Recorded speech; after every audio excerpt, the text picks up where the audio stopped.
Chapter 3: Aesthetics, Symbols, and the Language of Wealth. Wealth speaks. Even in silence, it speaks.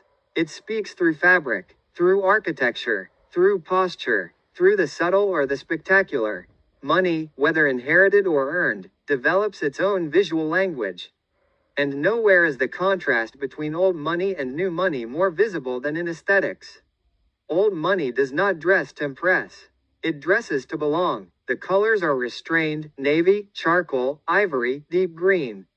Patterns are minimal. Logos are absent or discreet. The cut of a jacket matters more than the label inside it.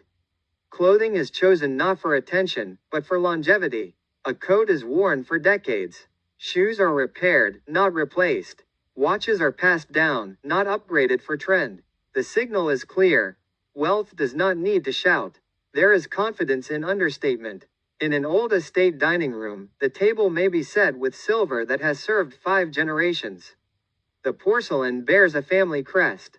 The crystal glasses refract candlelight softly against dark wood paneling.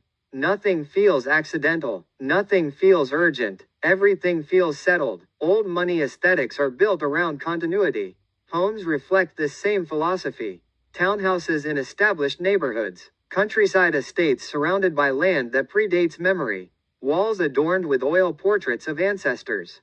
Bookshelves filled with volumes that were not purchased for decoration, but accumulated over time. The furniture is heavy, solid, meant to endure. Even imperfections, scratches on a mahogany desk, worn leather on a study chair, become symbols of history rather than flaws. Old money spaces feel anchored in time. Now step into the world of new money. The atmosphere shifts. Glass replaces wood. Steel replaces stone. Lines become sharp, minimal, architectural. New money homes often rise high above cities or stretch across coastal cliffs. Floor-to-ceiling windows frame skyline views. Infinity pools merge with horizons. Lighting systems respond to voice commands. Technology is integrated seamlessly. Where old money treasures heirlooms, new money treasures innovation. A newly acquired supercar gleams in a climate-controlled garage. Artwork may be contemporary, bold, provocative, statement-driven. There is intentional contrast. If old money whispers heritage, new money declares presence. The visual language of new money often communicates momentum. You see it in the latest devices, the newest architecture, the cutting-edge fashion collections. There is a desire to embody modernity. Where old money dresses in timeless silhouettes, new money may embrace seasonal change. Trends become tools. A limited edition sneaker, a high-profile designer collaboration, a custom-built timepiece created specifically for the wearer. These are signals, not of lineage, but of arrival. Because for many who build wealth from nothing, aesthetics become a way to materialize success. To see it, to feel it, to confirm it is real. This is not vanity, it is psychological reinforcement. When someone rises from modest beginnings to extraordinary wealth, the visual transformation becomes part of the narrative. The penthouse replaces the apartment. The tailored suit replaces the thrifted jacket. The luxury car replaces the commuter train. These symbols are milestones. Old money, having never experienced such a dramatic shift, does not view aesthetics as transformation. It views aesthetics as inheritance. This difference shapes taste. Old money often gravitates toward what has already proven itself over centuries: classical art, heritage brands, traditional tailoring. New money often gravitates toward what is emerging: contemporary artists, experimental design, disruptive fashion. Even vacation choices reveal divergence. Old money returns to the same coastal village each summer. The same estate, the same sailing routes, the same social circle. The ritual itself is the luxury. New money seeks novelty. A private island this year. A remote Arctic expedition next year. An ultra-exclusive desert festival after that. One seeks familiarity. The other seeks experience. Symbols also extend beyond objects into behavior. Old money posture is composed. Gestures are minimal. Voices are measured. New money posture may carry more animation, energy, assertiveness. Neither is inherently better. They are simply different expressions of how wealth integrates into identity. Interestingly, as time passes, new money often gravitates toward the subtlety once associated only with old money. The initial celebration of success softens into discretion. Logos become smaller. Public displays become rarer. Privacy becomes valuable. And this transition marks the beginning of aesthetic evolution. Because once status is secure internally, it no longer requires constant external validation. Old money has long understood this principle. New money often discovers it. But there is another layer to the language of wealth: environment. Old money environments are rarely designed for spectacle. They are designed for continuity. Libraries, gardens, private studies, spaces built not for social media, but for lineage. New money environments may incorporate spectacle intentionally. Rooftop terraces overlooking city lights. Grand staircases designed for dramatic entrances. Art installations meant to provoke conversation. These environments reflect origin stories. Old money's story is about preservation. New money's story is about transformation. Yet even here, lines blur. Some heirs reject tradition, renovating historic estates into modern masterpieces. Some entrepreneurs fall in love with history, purchasing centuries-old villas and restoring them meticulously.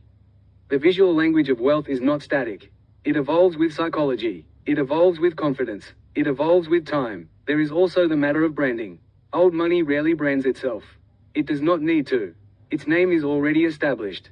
New money often builds personal brands deliberately.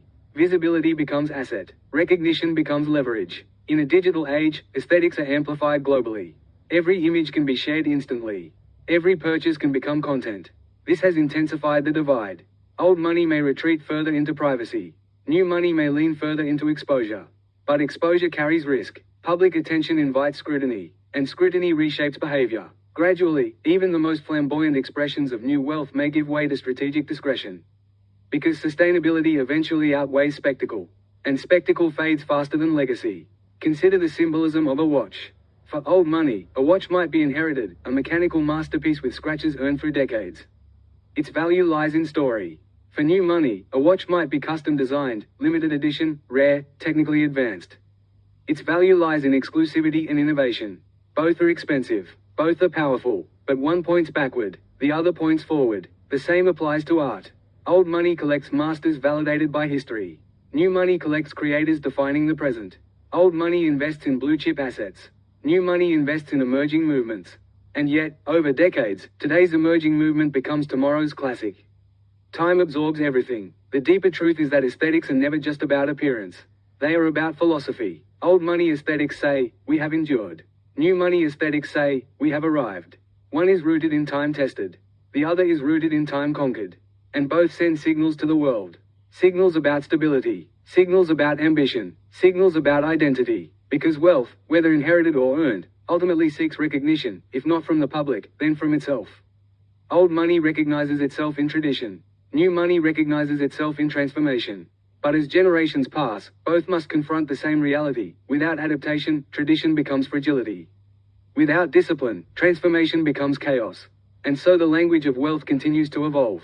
Quietly in some corners, boldly in others, always communicating, always signaling, always reflecting the psychology beneath it. Because money may be invisible as numbers on a screen, but its expression is everywhere. In the cut of a suit, in the architecture of a skyline, in the silence of a private estate, in the glow of a penthouse above the city. Old money and new money speak. Chapter 4: Networks, Power Circles, and Social Architecture. Wealth does not exist in isolation. It moves through networks, through invitations, through introductions, through rooms where decisions are made long before the public ever hears about them. Money creates access, but the type of access differs between old money and new money. Old money networks are inherited. They are built across generations, layered like sediment over time. Families attend the same schools for decades. They sit on the same boards. They belong to the same private clubs. They vacation in the same enclaves. Relationships are not initiated, they are continued. A handshake may represent 50 years of family familiarity. A business partnership may be an extension of alliances formed long before the current participants were born. Trust, in old money circles, is historical.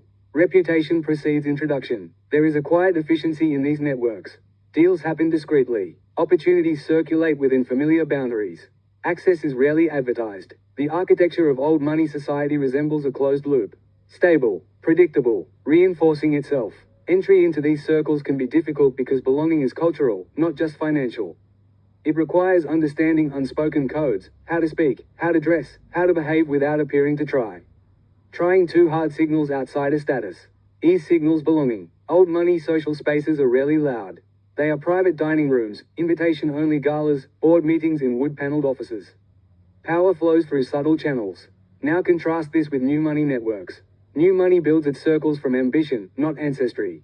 Connections are formed at industry conferences, startup incubators, investment summits, digital platforms. A message sent online can initiate a partnership across continents. Speed defines these networks. A founder meets an investor on Monday. A deal closes by Friday. Relationships are often transactional at first, built around shared goals rather than shared history. But this does not mean they lack depth. New money networks thrive on collaboration. Ideas move quickly. Opportunities are fluid. Influence can scale globally in months. The architecture of new money society resembles an expanding web. Dynamic, borderless, constantly evolving. Status within these circles is often measured by innovation, valuation, and visibility. Who built what? Who exited at what price? Who disrupted which industry? Credibility is earned through achievement. Old money credibility is inherited through lineage. The difference shapes behavior. In an old money setting, someone may introduce themselves by family name, and that alone carries context. In a new money setting, someone may introduce themselves by project, company, or accomplishment. Identity becomes resume rather than heritage. Yet both systems rely on exclusivity. Old money exclusivity is protected by tradition. New money exclusivity is protected by performance. You remain relevant in new money circles by continuing to create value.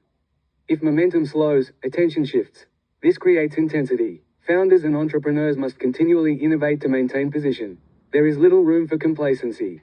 Old money networks, by contrast, can endure even through temporary underperformance. Stability buffers decline, but stability can also create insularity. When networks are too closed, innovation may enter slowly.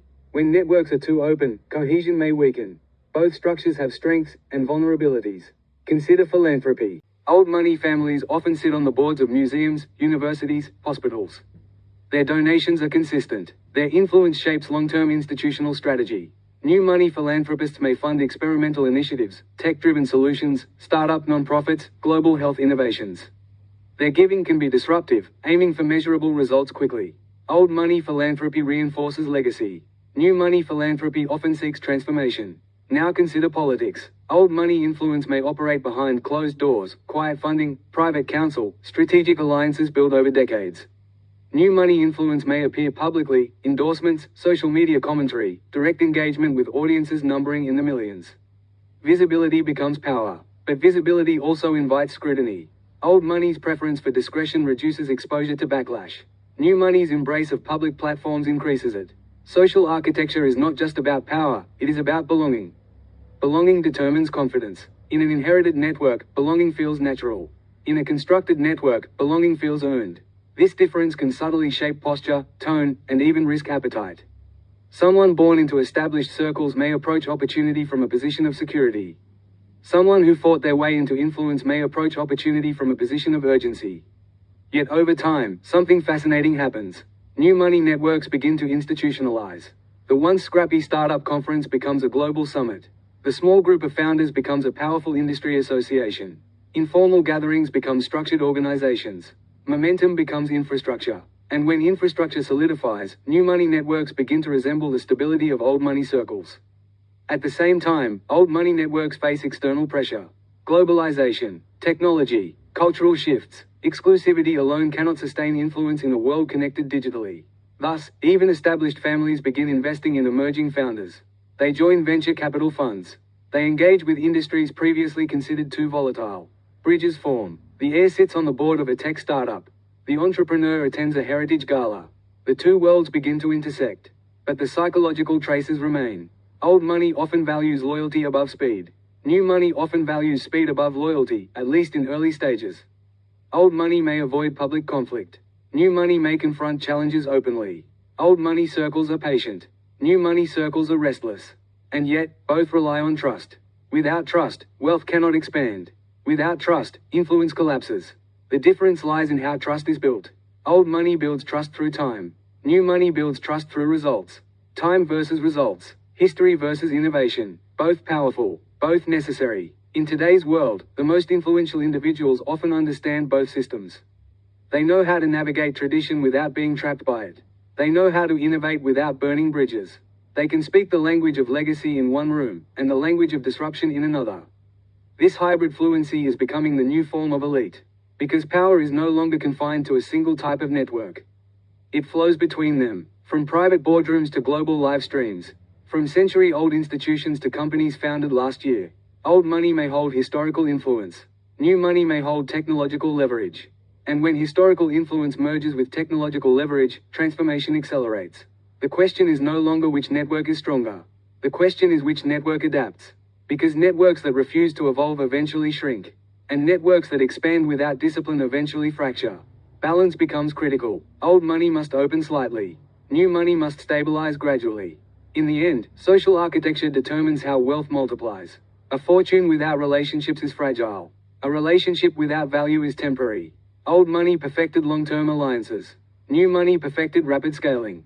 Now, the future belongs to those who integrate both. Those who can preserve trust across decades, while innovating across months. Because wealth is not just owned. It is circulated. It is negotiated. It is reinforced by the company it keeps. And in rooms where the world quietly shifts direction, whether oak-paneled or glass-walled, the same truth remains: money alone is not power. Chapter 5: Risk, Control, and the Strategy of Survival. Wealth is fragile, not because it is scarce, but because it is exposed. Markets fluctuate, economies crash, technology disrupts, and public perception shifts in a heartbeat. Survival, the ability to endure, depends on one thing above all: control. But the approach to control differs profoundly between old money and new money. Old money seeks to minimize risk. Generations of inheritance have taught the value of preservation. Decisions are measured, deliberate, and often slow. Investments are diversified across decades, centuries, and geographies. Real estate, blue-chip stocks, bonds, and private holdings form the backbone of security. Each decision is weighed not only for immediate gain but for long-term stability. Trusts, foundations, family offices, these are the instruments of old money's strategy. They exist to insulate wealth from volatility, to create buffers against economic storms, and to protect the legacy that has survived wars, depressions, and social upheavals. The psychology of risk for old money is cautious. Fear is not avoidance, it is foresight. A misstep threatens not just current fortune but centuries of lineage. A reckless decision could erode the subtle architecture of influence painstakingly built over generations. Control is exercised through structure. Authority is decentralized yet monitored. Financial stewards, legal advisors, and investment committees ensure that the family fortune moves steadily forward without exposing itself to unnecessary shocks. Old money strategy is passive in its early manifestation. Patience is power. It assumes time is abundant, and endurance is the measure of true strength. New money, in contrast, thrives on calculated risk. The self-made entrepreneur does not have centuries of inheritance cushioning failure. Success often emerges from volatility. Growth depends on taking chances that others would avoid. Markets, technologies, and ideas must be conquered, often in real time. Risk is not avoided, it is leveraged. Losses are lessons. Setbacks are stepping stones. Momentum is everything. Whereas old money relies on the past to guide decisions, new money relies on the present to create opportunity. Control in new money is dynamic. Visibility, networking, and personal branding are as crucial as investment strategies. Influence is gained as much through social capital as through financial capital. The modern billionaire may pivot industries, launch companies, or invest in emerging markets within months, exploiting the fluidity of their position. The psychology of new money risk is shaped by ascent. Every venture carries stakes not just of money but of identity. Each failure threatens not just a bank account but the narrative of achievement. Every victory validates capability. This creates a perpetual cycle: innovate, execute, adapt, and scale. Yet the differences in risk tolerance are not the only divide. Control is expressed differently in everyday life. Old money may prefer understated consumption. Homes are stately, cars are discreet, jewelry is heirloom, philanthropy is quiet. This preserves status while minimizing exposure to criticism, envy, or scrutiny. Public attention is an added variable, and discretion serves as risk mitigation. New money may embrace visibility as a form of control. Influence is amplified through media, branding, and digital presence. Lifestyle becomes an instrument. The display of wealth signals competence, ambition, and dominance. Here, exposure is power, not vulnerability. But risk exists even in visibility. Social media, public perception, and global scrutiny can amplify missteps. A single misjudged investment, a controversial statement, or a failed venture can cascade, jeopardizing reputation and leverage. Interestingly, both old and new money converge on one truth: survival is not about eliminating risk entirely. It is about managing it strategically. Old money employs patience and discipline. New money employs agility and adaptability. Both approaches have vulnerabilities. Old money may stagnate if it resists innovation. Investments that were safe a century ago may underperform in a digital, globalized economy. Conservatism can become complacency. New money may collapse if it overreaches. Rapid expansion without foundation can create fragility. Momentum may bring influence, but it cannot substitute for sustainable strategy. Excessive exposure can turn into public liability, eroding authority and opportunity. The most enduring fortunes often combine both strategies: patience and agility, tradition and innovation. Consider generational transfer. Old money families often face risk during succession. Mismanagement or lack of interest by heirs can erode centuries of accumulated wealth. Family governance, education, and mentorship are essential to ensure continuity. Even small lapses in oversight can have disproportionate consequences. New money faces a different succession challenge. The first generation built wealth through vision, risk, and effort.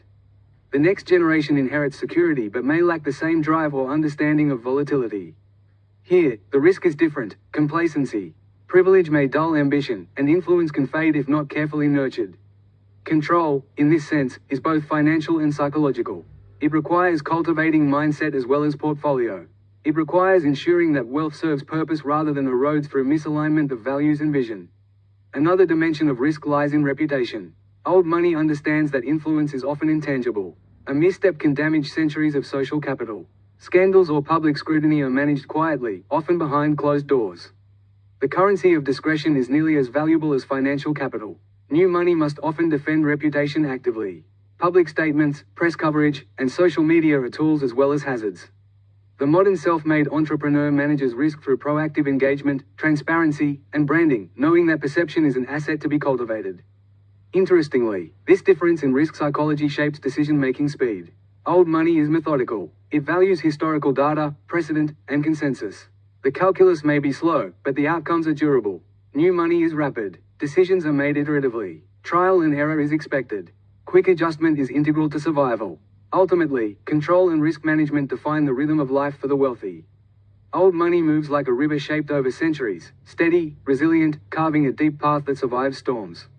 New money moves like a river after a sudden flood, powerful, fast, reshaping the landscape with force, but sometimes prone to overspill. Both require mastery. Those who fail to control risk lose wealth. Those who fail to understand it lose influence. Those who fail to balance patience and momentum lose legacy. History provides countless examples. Dynasties that resisted change disappeared quietly. Entrepreneurs who miscalculated vanished spectacularly. And the rare few, those who understood both tradition and innovation, became enduring legends. The lesson is timeless: survival is the ultimate measure of wealth. And survival demands more than fortune. It demands strategy. It demands awareness. It demands psychology. Old money teaches caution, endurance, and subtlety. New money teaches boldness, adaptability, and execution. Together, they provide a blueprint for not just surviving wealth, but mastering it. Because in the end, it is not the money itself that guarantees longevity. It is the wisdom with which it is wielded, and the awareness of when to act, and when to wait.